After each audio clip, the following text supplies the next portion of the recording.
जिस समय पितामह भीष्म सरसैया पर पड़े थे और बाबा को 54 दिन हो गए सैया पर पड़े पड़े, भगवान द्वारिकाधीश देखा धर्मराज के कक्ष में दीपक जल रहा है, क्योंकि जो मर्ज अर्जुन को थी महाभारत के समय मोह, आज वही रोग पकड़ लिया धर्मराज को। धर्मराज रो रहे हैं कि मैंने सबका नाश कराने के बाद यदि विजय प्राप्त कर भी ली तो कौन सा बड़ा काम कर लिया है।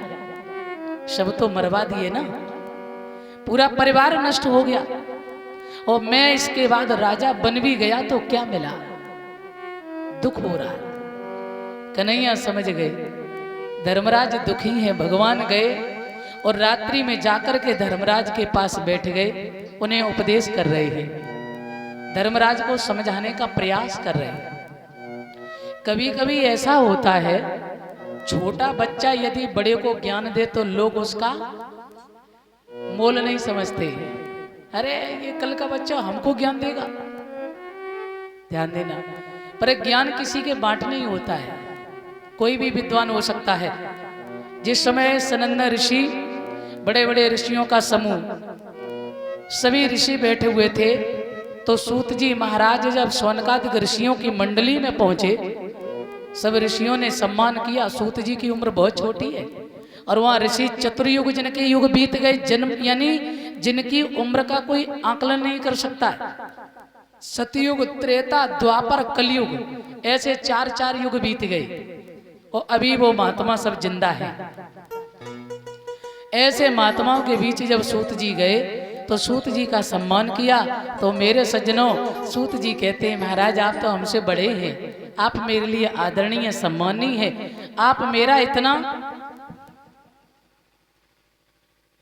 सम्मान क्यों कर रहे हैं। तो कहते हैं धन वृद्धा बल वृद्धा आयु वृद्धा तथैव च ते सर्वे ज्ञान वृद्धस्य किंकरः शिष्य किंकरः। धन में बड़े होने को बड़ा नहीं कहते हैं, ध्यान देना बहुत ढंग से। धन में बड़े होने को बड़ा नहीं कहते हैं, बल में बड़े होने को बड़ा नहीं कहते हैं। सूत जी महाराज ते सर्वे ज्ञान वृद्धस्य, आयु में बड़े होने वाले को भी बड़ा नहीं कहते हैं। बड़ा कौन है? ते सर्वे ज्ञान वृद्धस्य, बोले जिसको ज्ञान है वही सर्वोपरि है, उम्र का कोई मतलब यहाँ नहीं है। ये माला का सम्मान हमारे सुनील भैया जो है, अभी इससे पहले हम इन्हीं भैया की कथा करके आए हैं दूबर में। तो ये भैया हमारे 201 रुपये से सम्मानित कर रहे हैं, और माला से भी सम्मानित कर रहे हैं। भगवान साईं नर्मदेश्वर आपका कल्याण करें। बहुत अच्छी कथा हुई है भैया के यहाँ। बोल गोविंद भगवान की। तो मेरे बंधुओं, कभी कभी छोटा व्यक्ति बड़े को ज्ञान दे तो लोगों को पचता नहीं है। अच्छा, यही भाव यहाँ भी है। कन्हैया को वात्सल्य प्रेम करते हैं युधिष्ठिर जी, बच्चा समझते हैं। अब वो ज्ञान दे रहे हैं, अर्जुन ने तो उपदेश मान लिया, पर युधिष्ठिर जी कह रहे अच्छा कृष्ण तो मेरे सामने बालक है, वो नहीं समझ रहे। कन्हैया समझ गए ऐसे काम नहीं चलेगा। भगवान श्याम लेकर के चले कहाँ? मेरे बंधुओं पितामह भीष्म के पास। और जब पितामह भीष्म ने देखा सैया पर पड़े रोम रोम में बांध छिदे हुए हैं, रक्त निकल चुका है, बाबा ने कृष्ण को देखा, पांडवों सहित द्रौपदी को देखा, तो अब कन्हैया को प्रणाम कैसे करें, क्योंकि रोम रोम में बाण लगे हैं। तो कहते हैं अश्रु धारा निकल गई, मानो आंसुओं की धारा से पितामह भीष्म ने कृष्ण को प्रणाम कर लिया हो। पर ध्यान रखना, कन्हैया ने स्वयं ऐसे महान पुरुष को बंधन किया है। मेरे द्वारिकाधीश ने स्वयं पितामह भीष्म को प्रणाम किया। पितामह, हम सभी पांडवों को लेकर तुम्हारे पास आए। क्यों?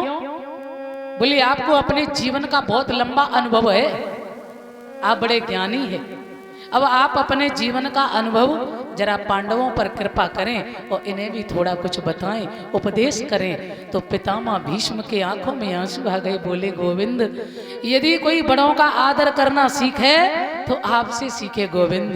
अरे आप खड़े सामने और मैं आपके सामने क्या ज्ञान दे सकते हैं, मेरी क्षमता क्या, मेरी औकात क्या है। पर बड़ों का आदर करना कोई सीखे तो आपसे सीखे प्रभु। यदि आपने कहा तो मैं जरूर बताऊंगा, पर प्रभु मैं नहीं बोलूंगा, आप ही बोलेंगे। कन्हैया बोले बोलूंगा तो मैं, पर शरीर आपका रहेगा। क्यों? क्योंकि युधिष्ठिर जी मेरी बात में सहमत होना ही नहीं चाह रहे, मेरी बात को समझना ही नहीं चाह रहे। इसलिए शरीर आपका है, वाणी हमारी है। देखो पितामह भीष्म से कहा उपदेश करिए, पितामह भीष्म ने बहुत सुंदर उपदेश किए हैं, समझना। कहा एक राजा का धर्म क्या होता है, जो प्रजा को पुत्र की तरह प्रेम करे। पहली बात, यदि प्रजा में किसी भी प्रकार की कोई आपत्ति विपत्ति आती है तो राजा का ये धर्म होता है कि चाहे उसे अपने प्राणों की बाजी लगानी पड़ जाए तो लगा दे, परवाह ना करे। अपने प्राणों की बाजी लगाकर भी अपनी प्रजा की रक्षा करना राजा का धर्म होता है। दूसरी बात, दरवाजे पर आए हुए अतिथि का सत्कार करना राजा का धर्म है। कोई दरवाजे संत आ जाए उसका सम्मान करना राजा का धर्म है, गृहस्थियों का धर्म है। अपने आंखों के सामने कभी कोई पाप नहीं देखना चाहिए। और जीवन में जो धन तुम कमाते हो उस धन का कहते हैं 10वां अंश दान करना चाहिए, समझना। दान धर्मान राज धर्मान मोक्ष धर्मान